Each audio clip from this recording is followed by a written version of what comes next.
আমিও কাউকে বলতে পারি, আমিও বলতে পারি কেউ আসামি। বাপ্পি আর কোনোদিনও বিদেশে যেতে পারবে না, সে রেপের আসামি। এবার লাইভে এসে এমন কথাই জানিয়েছে বাপ্পির এক্স গার্লফ্রেন্ড সুশ্রীর বোন সুখী।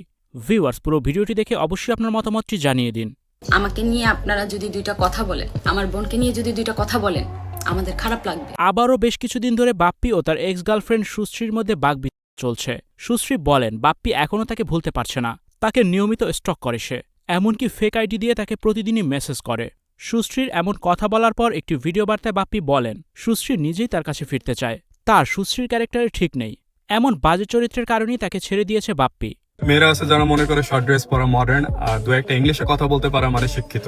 বাপ্পি বলেন ছোট পোশাক আর দু একটা ইংলিশ বলে সে নিজেকে স্মার্ট প্রমাণ করতে চায়। অনেক আগেই সুশ্রীকে সে ভুলে গেছে। স্মৃতি ও তার মাঝে ফাটল ধরাতে সুশ্রী উঠে পড়ে লেগেছে, এমনই মন্তব্য করেছে বাপ্পি। আবার স্মৃতিও বলেছেন সুশ্রী নিজেই বাপ্পির কাছে ফিরে আসতে চায়, বাপ্পি তাকে পাত্তা দেয় না। এরপর আবার সুশ্রীর বোন সুখী লাইভে এসে বলেন বাপ্পির নিজের চরিত্রেরই ঠিক নেই, পৃথিবীতে কোনো ছেলে না থাকলেও সুশ্রী বাপ্পির কাছে যাবে না। সুশ্রী নামে মিথ্যা অপবাদ দিচ্ছে বাপ্পি। বাপ্পির চরিত্র পাবলিক টয়লেটের মতো।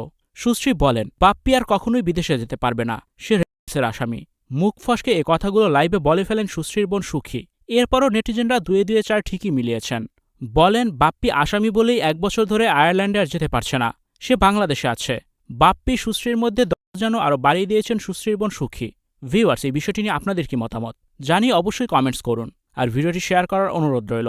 ভিডিওটি দেখার জন্য ধন্যবাদ।